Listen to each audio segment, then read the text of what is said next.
दी थी और अब से कुछ ही देर बाद ये संबोधन शुरू हो सकता है।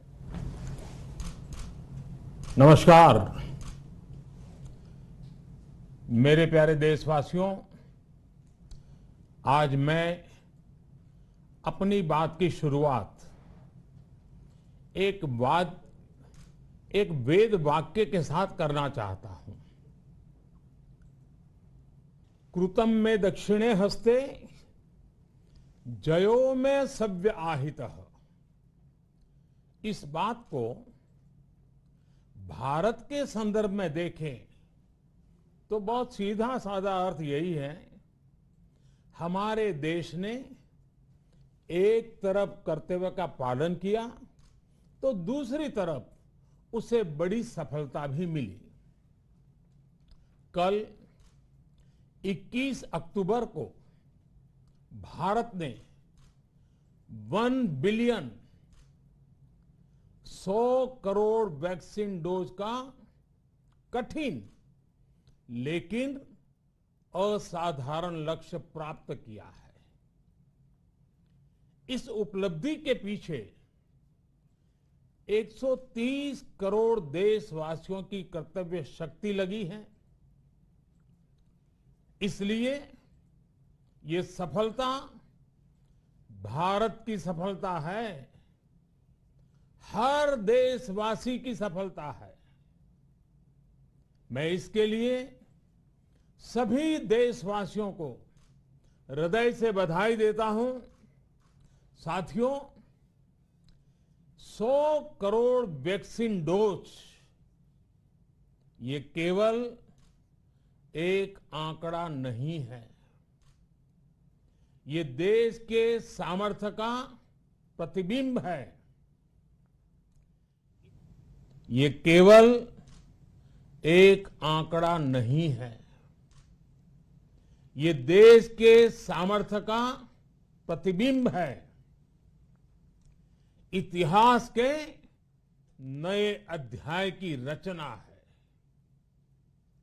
ये उस नए भारत की तस्वीर है जो कठिन लक्ष्य निर्धारित कर उन्हें हासिल करना जानता है। ये उस नए भारत की तस्वीर है जो अपने संकल्पों की सिद्धि के लिए परिश्रम की पराकाष्ठा करता है। साथियों, आज कई लोग भारत के वैक्सीनेशन प्रोग्राम की तुलना दुनिया के दूसरे देशों से कर रहे हैं। भारत ने जिस तेजी से 100 करोड़ का 1 बिलियन का आंकड़ा पार किया है, उसकी सराहना भी हो रही है। लेकिन इस विश्लेषण में एक बात अक्सर छूट जाती है कि हमने ये शुरुआत कहां से की है। दुनिया के दूसरे बड़े देशों के लिए वैक्सीन पर रिसर्च करना, वैक्सीन खोजना, इसमें दशकों से उनकी महारत है, एक्सपर्टाइज थी।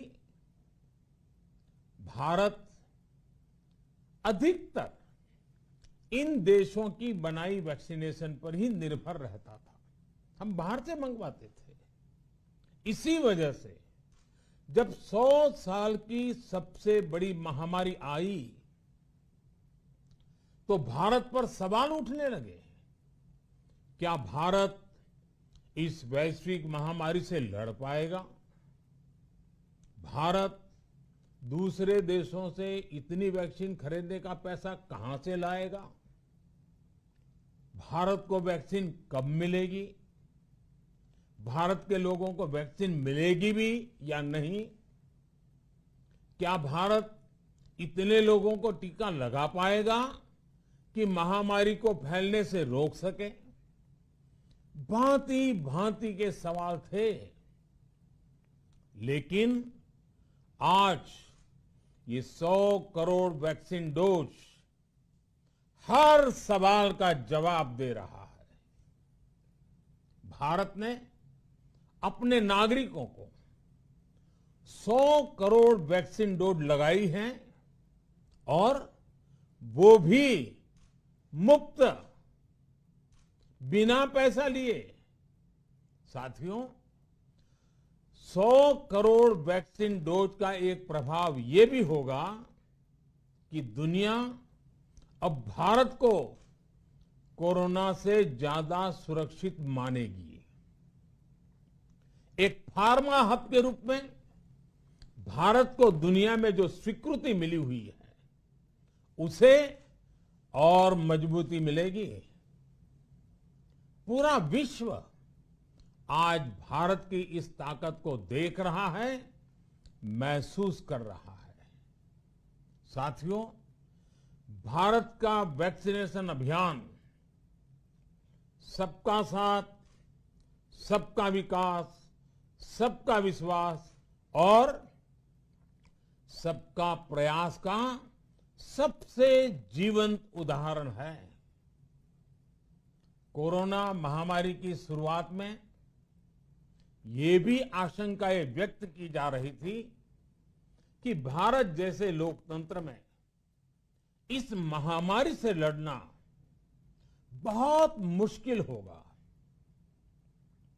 भारत के लिए, भारत के लोगों के लिए ये भी कहा जा रहा था कि इतना संयम, इतना अनुशासन यहां कैसे चलेगा। लेकिन हमारे लिए लोकतंत्र का मतलब है सबका साथ। सबको साथ लेकर देश ने सबको वैक्सीन, मुफ्त वैक्सीन का अभियान शुरू किया। गरीब, अमीर, गांव, शहर, दूर सुदूर, देश का एक ही मंत्र रहा कि अगर बीमारी भेदभाव नहीं करती तो वैक्सीन में भी भेदभाव नहीं हो सकता। इसलिए यह सुनिश्चित किया गया कि वैक्सीनेशन अभियान पर वीआईपी कल्चर हावी न हो। कोई कितने ही बड़े पद पर क्यों न रहा हो, कितना ही धनी क्यों न रहा हो, उसे वैक्सीन सामान्य नागरिकों की तरह ही मिलेगी। साथियों, हमारे देश के लिए ये भी कहा जा रहा था कि यहां ज्यादातर लोग टीका लगवाने के लिए आएंगे ही नहीं। दुनिया के कई बड़े विकसित देशों में आज भी वैक्सीन हेजिटेंसी एक बड़ी चुनौती बन गई है। लेकिन भारत के लोगों ने 100 करोड़ वैक्सीन डोज लेकर ऐसे लोगों को निरुत्तर कर दिया है। साथियों, किसी अभियान में जब सबका प्रयास जुड़ जाता है तो परिणाम अद्भुत ही होते हैं। हमने महामारी के खिलाफ देश की लड़ाई में जन भागीदारी को अपनी पहली ताकत बनाया। फर्स्ट लाइन ऑफ डिफेंस बनाया। देश ने अपनी एकजुटता को ऊर्जा देने के लिए ताली, थाली बजाई, दिए जलाए। तब कुछ लोगों ने कहा था कि क्या इससे बीमारी भाग जाएगी? लेकिन हम सभी को उसमें देश की एकता दिखी, सामूहिक शक्ति का जागरण दिखा। इसी ताकत ने कोविड वैक्सीनेशन में आज देश को इतने कम समय में 100 करोड़ तक पहुंचाया है। कितनी ही बार हमारे देश ने एक दिन में 1 करोड़ टीकाकरण का आंकड़ा पार किया है।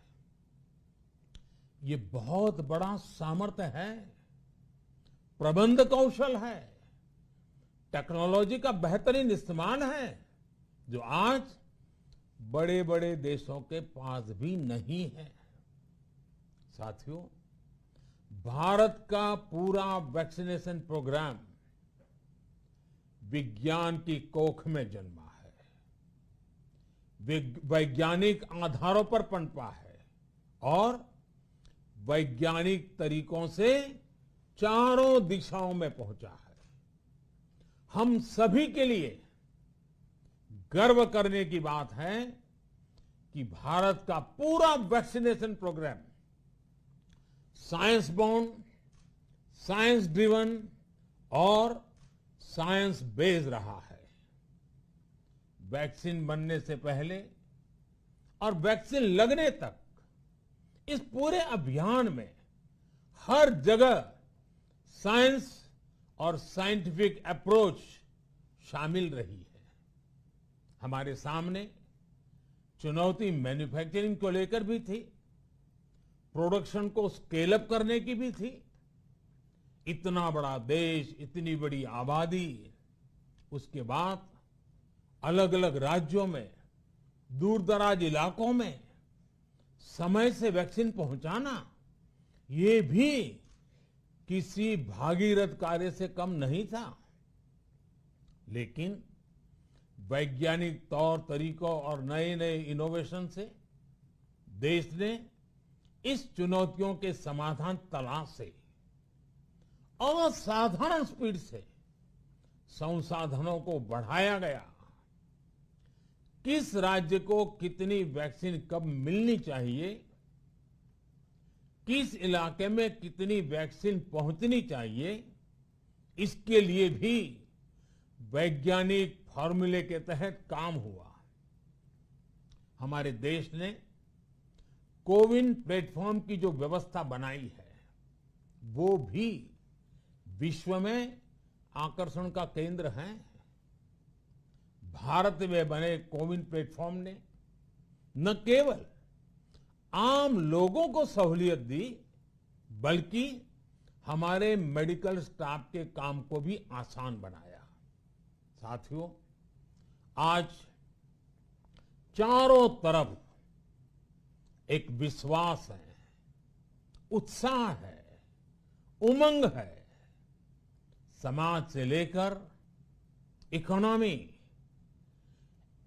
हम हर तबके पर देखें, ऑप्टिमिज्म ऑप्टिमिज्म ऑप्टिमिज्म ही नजर आता है। एक्सपर्ट्स और देश विदेश की अनेक एजेंसीज भारत की अर्थव्यवस्था को लेकर बहुत सकारात्मक है। आज भारतीय कंपनियों में न सिर्फ रिकॉर्ड इन्वेस्टमेंट आ रहा है, बल्कि युवाओं के लिए रोजगार के नए अवसर भी बन रहे हैं। स्टार्टअप्स में रिकॉर्ड इन्वेस्टमेंट के साथ ही रिकॉर्ड स्टार्टअप यूनिकॉर्न बन रहे हैं। हाउसिंग सेक्टर में भी नई ऊर्जा दिख रही है।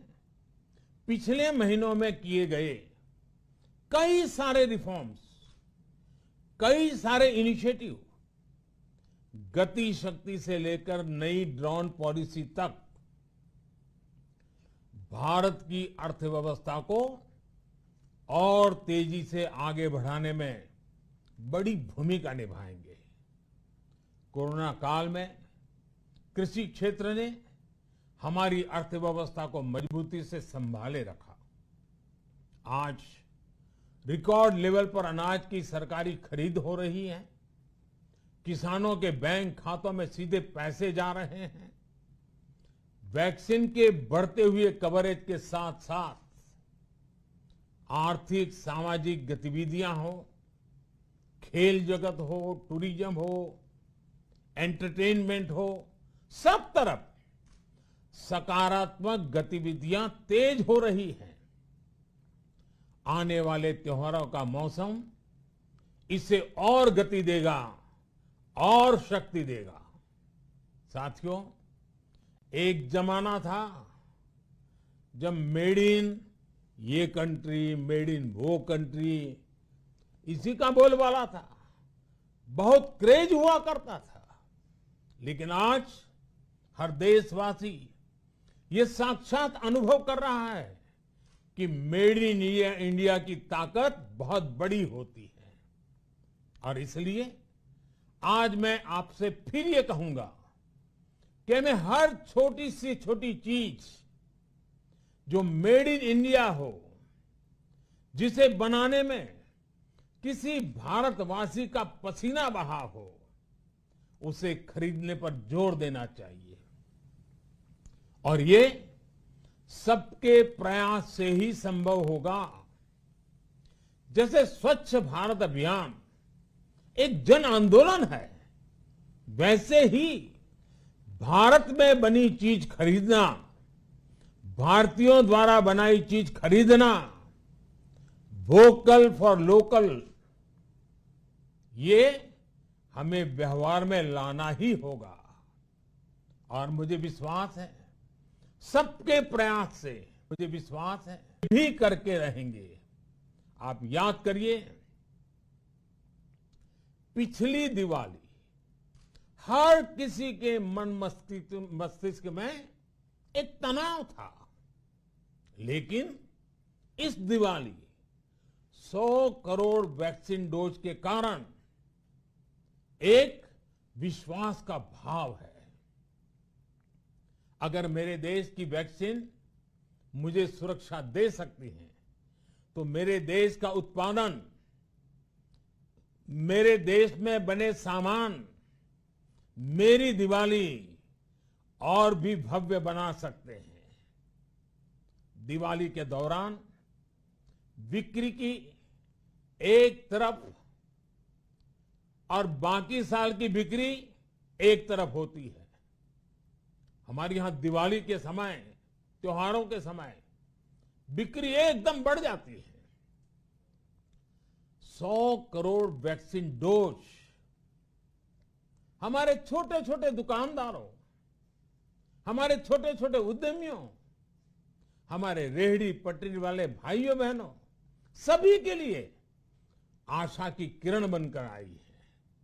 साथियों, आज हमारे सामने अमृत महोत्सव के संकल्प है, तो ऐसे में हमारी ये सफलता हमें एक नया आत्मविश्वास दिलाती है। हम आज कह सकते हैं कि देश बड़े लक्ष्य तय करना और उसे हासिल करना बखूबी जानता है, लेकिन इसके लिए हमें सतत सावधान रहने की जरूरत है। हमें लापरवाह नहीं होना है। कवच कितना ही उत्तम हो, कवच कितना ही आधुनिक हो, कवच से सुरक्षा की पूरी गारंटी हो, तो भी जब तक युद्ध चल रहा है, हथियार नहीं डाले जाते। मेरा आग्रह है कि हमें अपने त्योहारों को पूरी सतर्कता के साथ ही मनाना है। और जहां तक मास्क का सवाल है, कभी कभी जरा, लेकिन अब तो डिजाइन की दुनिया भी मास्क में प्रवेश चुकी है। मेरा इतना ही कहना है, जैसे हमें जूते पहन करके ही बाहर जाने की आदत लग गई है ना, बस वैसे ही मास्क को भी एक सहज स्वभाव बनाना ही होगा। जिनको अभी तक वैक्सीन नहीं लगी है, वो इसे सर्वोच्च प्राथमिकता दें। जिन्हें वैक्सीन लग गई है, वो दूसरों को प्रेरित करें। मुझे पूरा भरोसा है कि हम सब मिलकर प्रयास करेंगे तो कोरोना को और जल्द हरा पाएंगे। आप सभी को आने वाले त्योहारों की एक बार फिर बहुत बहुत शुभकामनाएं, बहुत बहुत धन्यवाद।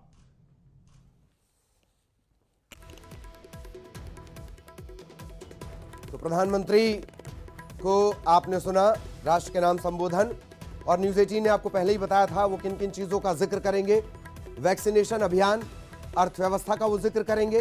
वैक्सीनेशन अभियान ने ये जो 100 करोड़ है क्या?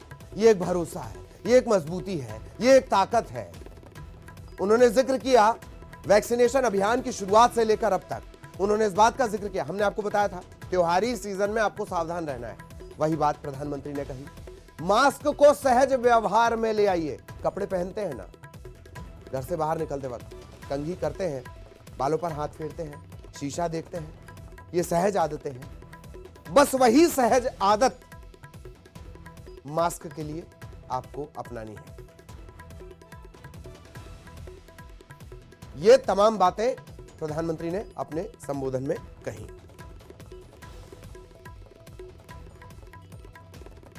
जब तक युद्ध जारी है, हथियार ना छोड़ें, ये उन्होंने समझाया। हमने आपको कहा था त्योहारी सीजन है, दीपावली आने वाली है और छठ आने वाला। एक और खास बात, बिना चीन का नाम लिए उन्होंने कहा है कि हम सुना करते थे फलाना मेड इन, धमाका मेड इन, ये मेड इन, वो मेड इन, लेकिन चूंकि दीपावली सबसे ज्यादा खरीदारी का त्योहार है आम भारतीय के लिए, तो आपको स्वदेशी को ज्यादा महत्व देना है, देश में बने मेड इन इंडिया पर फोकस रखना है। जैसे स्वच्छता एक आंदोलन बना दिया था आपने, वैसे इसे भी बनाना है। और यहां रुकेंगे एक ब्रेक के लिए।